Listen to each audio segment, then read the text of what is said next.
Hey guys, tonight we're stepping into the smoky, beer-soaked courtyards of ancient Uruk, a world where your social status was measured by the quality of your brewing, where business deals were sealed over jars of fermented barley, and where getting absolutely hammered wasn't just acceptable, it was practically a religious duty. We're diving into the drinking culture of humanity's first great city. Forget what you think you know about ancient civilizations being all serious and buttoned up. The truth? These people could drink you under the table, and they had over 30 different varieties of beer to choose from. So before we stumble into this hazy, intoxicating world together, take a moment to like the video and subscribe, but only if you're ready for some seriously ancient hangovers. And let me know in the comments where you're watching from tonight. It's incredible to see who's brave enough to explore these boozy chapters of history with me. Now dim those lights. Maybe grab something strong to drink yourself. Picture the flickering oil lamps casting shadows on mud brick walls, the sound of reed pipes drifting through the night air. And let's dive into this tale together, the story of how the world's first city perfected the art of getting drunk. Congratulations, you've just woken up with what might be history's first recorded hangover. Your head is pounding like a Sumerian drum. Your mouth tastes like the bottom of the Euphrates River, and you're lying on a reed mat in someone else's house with absolutely no memory of how you got here. Welcome to Uruk, around 3000 BC. You're about to discover that this ancient Mesopotamian metropolis, the world's largest city at the time, has a drinking culture that would make modern college students weep with envy and respect. The first thing hitting your senses isn't the pain in your skull, it's the smell, a complex bouquet that's somehow both revolting and oddly appetizing. Fermented grains, human sweat, date syrup, and something that might be vomit, though in this city, it could just as easily be the remains of last night's cloudy beer with honey. The air is thick and humid, carrying the sounds of the city already coming to life, despite what your internal clock is telling you about the ungodly hour. You struggle to sit up and immediately regret it. The reed matting beneath you rustles like angry snakes, and every small sound feels amplified tenfold. Through the doorway, just an opening in the mud brick wall covered by a hanging reed screen, you can hear the familiar morning sounds of Uruk, vendors calling out their wares, the splash of oars on the canal outside, and the rhythmic thud of grain being pounded. But most prominently, you hear laughter. Deep, belly-shaking laughter from the courtyard below, where apparently some people are already drinking again. Because in Uruk, the party never really stops. As you slowly piece together your situation, let me explain something that would absolutely blow your hungover mind. You're currently suffering the effects of humanity's first biotechnology. That beer you can barely remember drinking, it literally helped build the civilization you're now sprawled across. The Sumerians didn't just drink beer, they practically lived on it. While we think of beer as a recreational beverage, for the people of Uruk, it was a dietary staple, safer than water, more nutritious than bread, and absolutely central to every aspect of their society. Workers were paid in beer rations. Religious ceremonies centered around beer offerings. Diplomatic negotiations happened over shared beer jars. Even children drank a low-alcohol version daily. The reason for this beer obsession was partly practical and partly genius. The water in and around Uruk wasn't exactly what you'd call pristine. The canals that crisscrossed the city carried not just fresh water from the rivers, but also human waste, dead animals, and the runoff from the leather tanning industry. Drinking raw water was essentially playing ancient Russian roulette with your digestive system. But beer was safe. The brewing process, which involved boiling the water and fermentation, killed off most of the nasty bacteria that could leave you doubled over in agony. Plus, the alcohol content, usually around 3 to 6%, was just enough to provide some antiseptic properties without completely incapacitating the workforce. More importantly, beer was nutritious. Made from barley and emmer wheat, it provided carbohydrates, B vitamins, and even some protein. For many Sumerians, especially the working class, beer provided a significant portion of their daily calories. An average worker received about 20 liters of beer per month as part of their basic rations.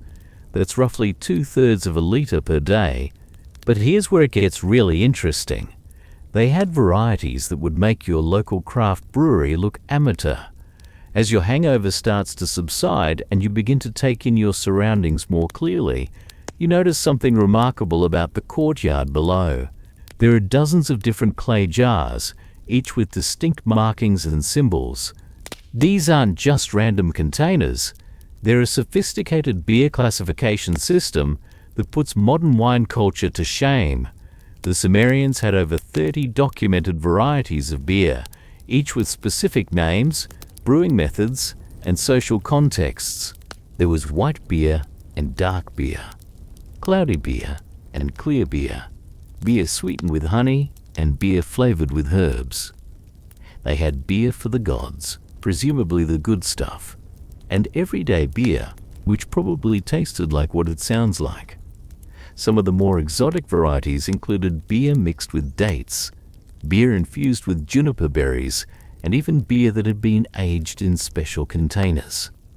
The wealthy could afford fine beer, a premium product that was filtered and refined. The poor made do with mixed beer, which often contained seeds, husks, and other debris floating around in it. The brewing process itself was remarkably sophisticated.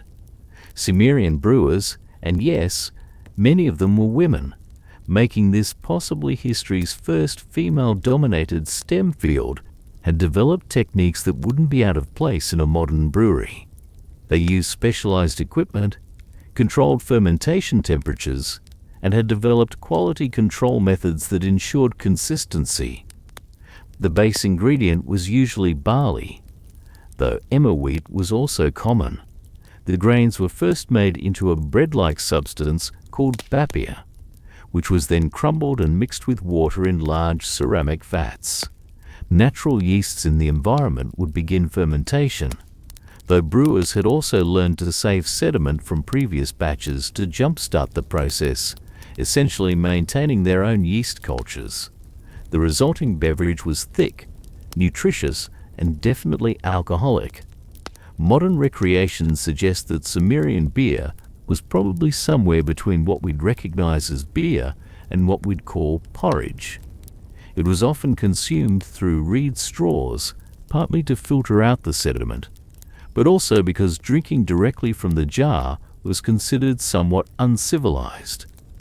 Your head is clearing now, and you're beginning to appreciate the genius of what you've stumbled into. This isn't just about getting drunk. This is about the social infrastructure that held the world's first major city together. In Uruk, beer wasn't just consumed, it was shared. And the way it was shared said everything about your place in society, your relationships, and your prospects for survival in this complex urban environment. The most important social beer drinking institution was the communal jar. Picture this, a large ceramic vessel, about the size of a modern trash can, filled with beer and placed in the center of a courtyard or public space. Around it, men, and it was almost always men in these public settings, would sit in a circle, each with their own reed straw, all drinking from the same source. This wasn't just about alcohol consumption.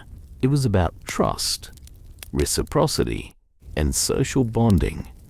Sharing a beer jar meant you were part of the same community. It meant you trusted these people not to poison you, and they trusted you the same way. It was how business partnerships were formed, how political alliances were negotiated, and how strangers became friends. the quality of beer served also sent clear social signals. If you were invited to drink from a jar of fine beer, sweetened with dates and flavored with herbs, you were being honored. If you found yourself sharing a jar of rough, unfiltered beer that tasted like liquid bread and had bits of grain floating in it, well, you knew where you stood. Different occasions called for different beers. Religious festivals demanded the finest varieties, beer that had been specially brewed and blessed by priests.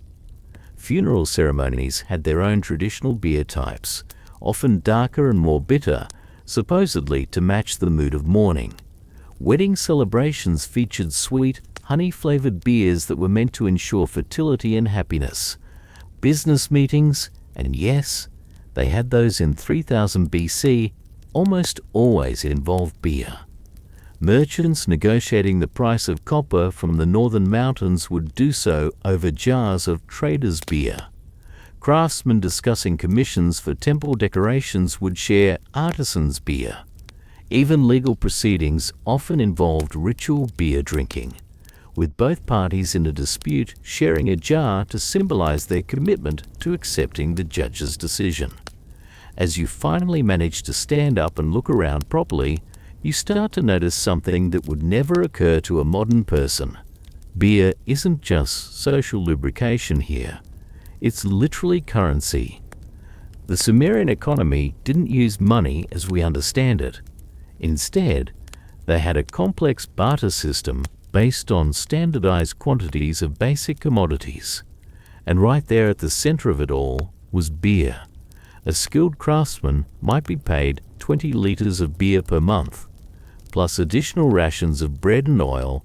A laborer working on the city's massive construction projects, those impressive ziggurats and city walls, would receive about 2 liters of beer per day as part of his wages. A soldier in the city's army got beer rations that varied depending on his rank and the current military situation. But it gets more interesting than just using beer as payment. Beer was also a way to store and transfer wealth. Unlike bread, which went stale in days, or fresh food, which spoiled quickly in the intense Mesopotamian heat, beer could last for weeks or even months if stored properly. A wealthy merchant could accumulate jars of high-quality beer as a form of savings account. The musical instruments accompanying these songs were often quite sophisticated. Lyres found in Sumerian archaeological sites show evidence of complex tuning systems and skilled craftsmanship. Drums made from animal skins stretched over ceramic frames provided rhythm. Reed pipes offered melody. Even simple rattles and bells were used to add percussion. But here's what's really remarkable. They had specific musical scales and modes that were associated with drinking. Certain progressions were considered appropriate for celebratory drinking, others for solemn ritual consumption, and still others for everyday social beer sharing. They had, essentially, invented the concept of drinking music as a distinct musical genre. The lyrics themselves offer fascinating insights into Sumerian values and social attitudes. Many drinking songs contain humor that would be recognizable to any modern person who spent time in bars. Complaints about work, jokes about relationships, boasts about personal achievements, and the kind of exaggerated storytelling that alcohol tends to encourage. Speaking of alcohol's effects, let's talk about how the Sumerians dealt with the inevitable consequences of their beer-centered lifestyle. Spoiler alert, they were way ahead of modern civilization in this department. First, they had Ninkasi, the goddess of beer, who was not just responsible for brewing, but also for managing its effects on human behavior. Prayers to Ninkasi weren't just about ensuring good fermentation, they also included requests for protection from the negative effects of overindulgence. But more practically, the Sumerians had developed a sophisticated understanding of what we now call harm reduction. They knew that certain foods eaten before or during drinking could reduce intoxication.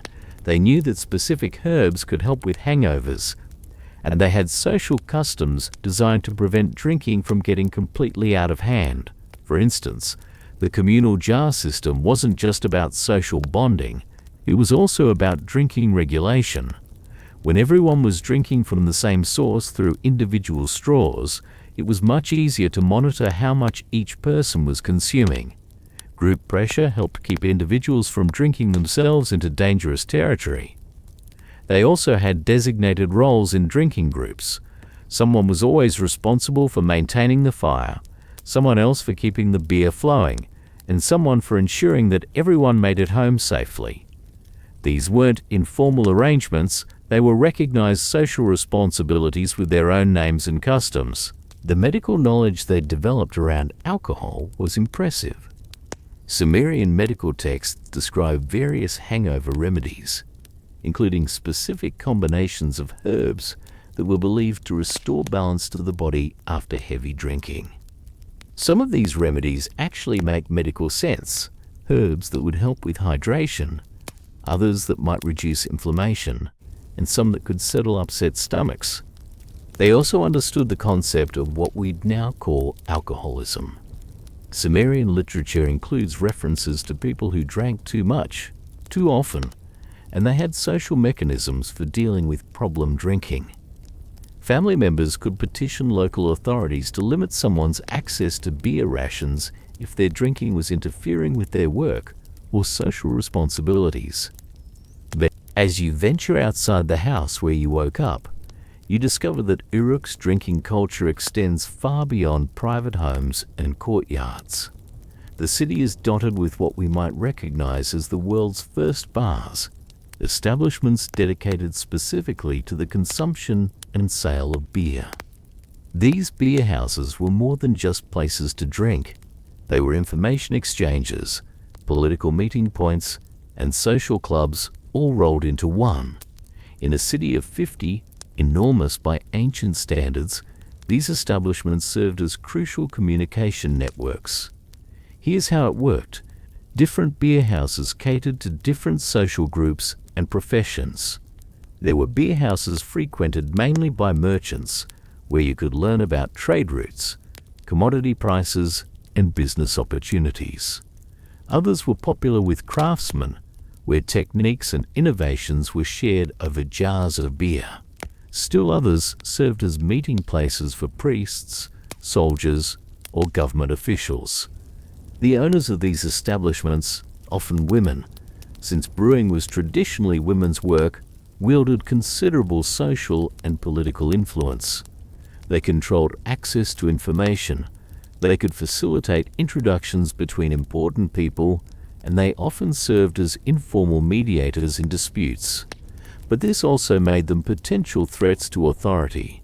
A popular beer house owner could sway public opinion, organize opposition to unpopular policies, or serve as a rallying point for social unrest. As a result, beer houses were among the first businesses to be subject to government regulation. Sumerian law codes included specific provisions about beer house operations. Owners were required to maintain certain standards of quality and cleanliness. They were prohibited from overcharging customers. And perhaps most importantly, they were forbidden from allowing seditious talk, discussions that might undermine the authority of the king or the priests. The penalties for violating these regulations were severe. A beer house owner who watered down their products could be fined heavily. One who allowed their establishment to become a center of political opposition could face exile or death. The message was clear: you could get people drunk, but you couldn't get them rebellious. Despite these restrictions, beer houses remained centers of social and political activity.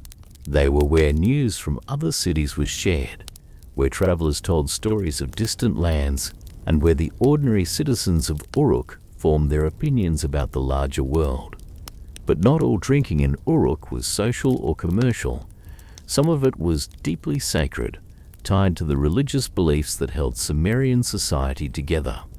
And this is where the drinking culture gets really fascinating and really weird. The Sumerians believed that their gods drank beer, not metaphorically, but literally. The daily temple rituals included offerings of fresh beer to the statues of gods, which were believed to actually consume the offerings. Priests would place jars of the finest beer in front of divine statues, leave them for a prescribed period, and then consume the beer themselves, not because they were trying to get away with something, but because they believed they were completing the sacred cycle. This wasn't casual drinking. These religious beer ceremonies had specific protocols that had to be followed exactly. The beer had to be brewed according to ancient recipes. It had to be served in particular types of vessels. The timing had to be precise, and the priests had to be in the correct state of ritual purity. During major religious festivals, the scale of sacred drinking was enormous. The New Year festival, which celebrated the renewal of the agricultural cycle, involved days of ceremonial beer consumption. Thousands of liters of specially brewed beer were distributed to the population, and everyone, from the king down to the lowest laborer, was expected to participate. These weren't drunken orgies, well, not entirely. They were carefully orchestrated religious events designed to maintain the cosmic order.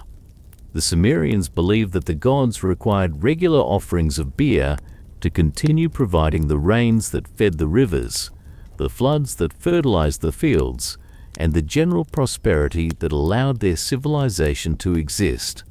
But here's where it gets interesting from a social perspective. These religious drinking events were among the few times when normal social hierarchies were temporarily suspended. During certain festivals, slaves could drink alongside their masters. Women could participate in public drinking ceremonies normally restricted to men, and even foreigners could be included in the community celebrations. The temporary equality of sacred drinking served an important social function. It reminded everyone that, despite the vast differences in wealth and status that characterized Sumerian society, they were all part of the same community, all dependent on the same gods, and all equally vulnerable to the forces that could destroy their civilization. Of course, not everything about Uruk's drinking culture was communal harmony and religious transcendence. Like any society with widespread alcohol use, the Sumerians had to deal with the darker consequences of their beer-centered lifestyle. Domestic violence, for instance, was a real problem, and Sumerian legal codes include specific provisions for dealing with men who beat their wives or children while drunk. The penalties were severe, partly because family stability was considered essential to social order, but also because drunken violence was seen as a form of disrespect to the gods who provided the beer. Debt was another major issue. Because beer was both currency and commodity, people could easily find themselves in financial trouble through overconsumption. Sumerian records include numerous cases of individuals who drank away their family's wealth, sold their possessions to buy beer, or borrowed against future earnings to fund their drinking habits. The legal system had developed specific mechanisms for dealing with beer-related debt. Creditors could seize a debtor's beer rations, but only up to a certain percentage. The law recognized that people needed some alcohol to survive. Family members could petition to have problem drinkers' beer access restricted, and in extreme cases, people could be sentenced to work in breweries as a form of debt service, though this was considered somewhat ironic punishment. Crime was also associated with drinking, though perhaps not in the ways you might expect. Most beer-related crime in Uruk wasn't violent, it was economic. People would steal beer, adulterate beer for sale, or forge the clay tokens used to purchase beer rations. The penalties for these crimes were harsh, partly because they threatened the economic system that kept the city functioning. But there was also a category of crime that was uniquely Sumerian: religious beer offenses. Using sacred beer for secular purposes, consuming temple beer without authorization, or failing to provide proper beer offerings during religious ceremonies were all serious criminal acts that could result in severe punishment. As you continue exploring Uruk's drinking scene, you start to notice something that would be remarkable in many historical contexts. Women are everywhere, not just as consumers, but as producers, sellers, and managers of the entire beer economy. In Sumerian society, brewing was considered women's work, and women dominated every aspect of the beer industry, from production to retail. This wasn't because brewing was considered unimportant, quite the opposite. Beer was so central to Sumerian life that the people who controlled its production wielded enormous social and economic power. The goddess Ninkasi herself was female, and her priests included both men and women, though many of the most important brewing rituals were performed exclusively by priestesses. These women didn't just oversee religious beer production, they were also responsible for maintaining the technical knowledge that kept the entire brewing industry functioning. Large-scale breweries were often owned and operated by women who employed dozens or even hundreds of workers. These weren't small family businesses, they were major commercial enterprises that required sophisticated management skills, technical expertise, and political connections. The most successful female brewers became wealthy and influential figures in Sumerian society. They owned property, engaged in long-distance trade, and even served as informal bankers, lending beer and other commodities to merchants and craftsmen. Some achieved enough wealth and status to commission their own tomb inscriptions, which have provided archaeologists with valuable information about their lives and achievements. But female involvement in the beer industry wasn't limited to the wealthy elite.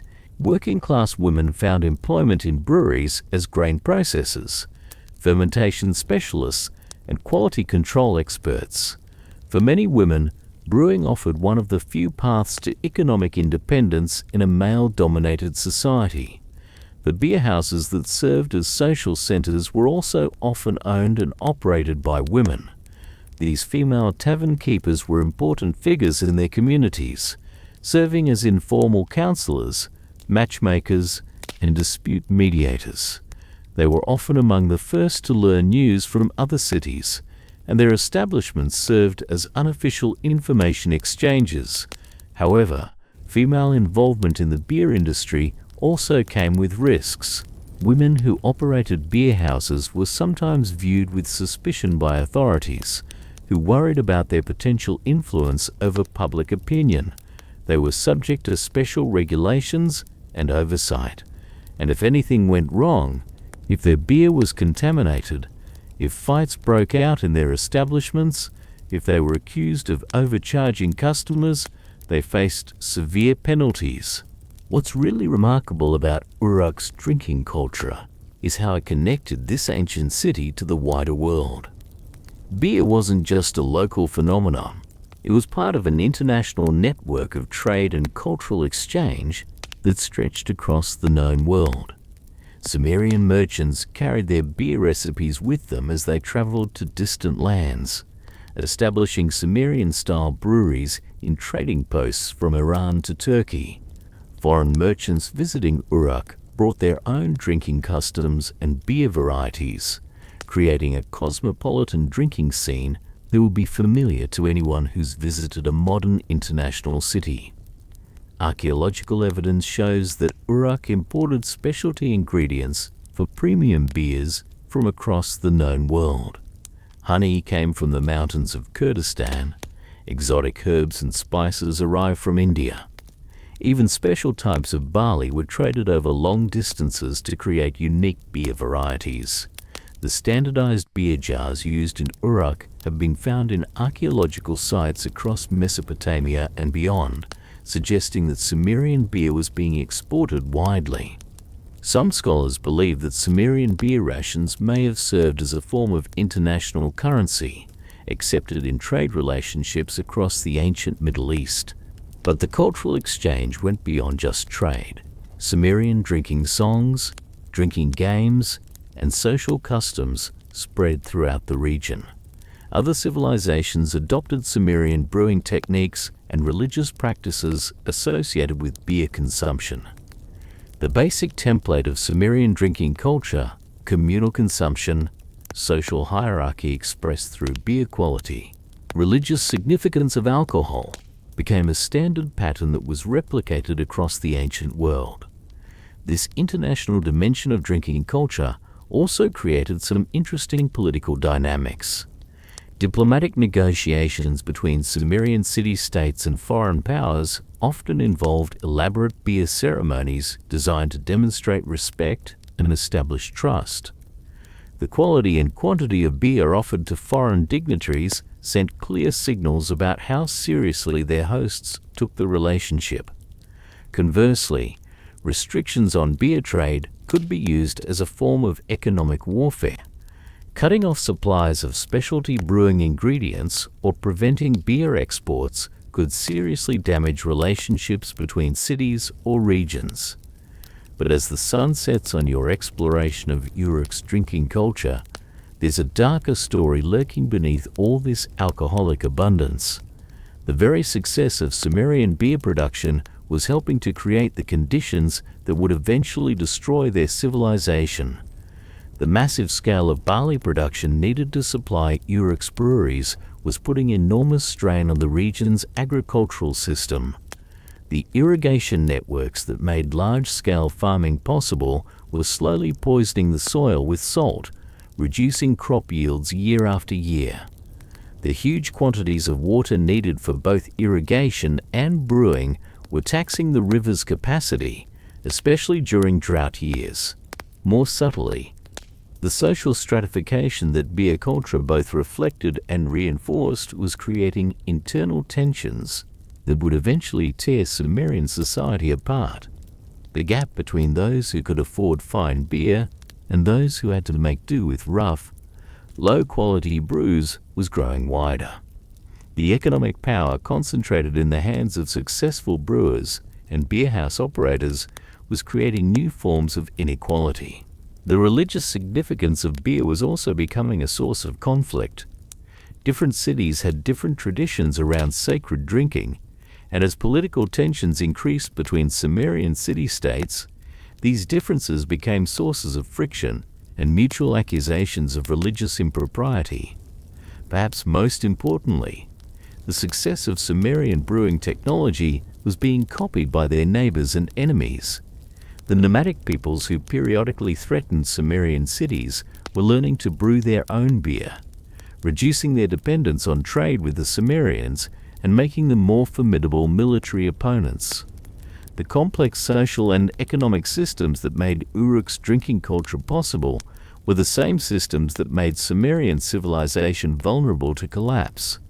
When the external pressures finally became too great, when droughts reduced agricultural output, when military threats overwhelmed the city's defenses, when internal conflicts paralyzed the government, the entire elaborate structure came tumbling down.